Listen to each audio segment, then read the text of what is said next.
Bakının mərkəzində dəhşətli anlar. Məhəccər azyaşlının üstünü açdı. Polis əməkdaşları uşağın həyatını xilas etdi.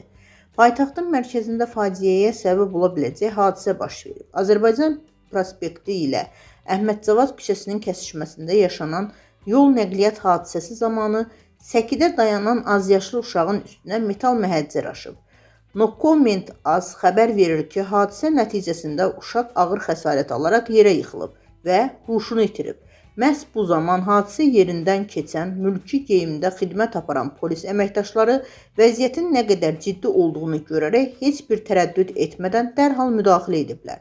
Ərazidə xidmət aparan həmin polis əməkdaşları uşağı xidməti avtomobillə təcili olaraq xəstəxanaya çatdırıblar.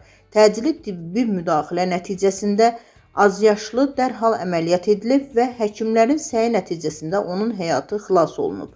Hazırda uşağın vəziyyəti həkim nəzarəti altındadır və vəziyyətinin stabilləşdiyi bildirilir. Hadisə sosial şəbəkələrdə də geniş rezonans doğurub. Xüsusilə polis əməkdaşlarının bu qəhrəman addımı təqdir olunub və vətəndaşlar tərəfindən alqışla qarşılanıb. Bu hadisə bir daha göstərdi ki, fövqəladə vəziyyətlərdə operativlik və vətəndaş məsuliyyəti bir insanın həyatını xilas edə bilər.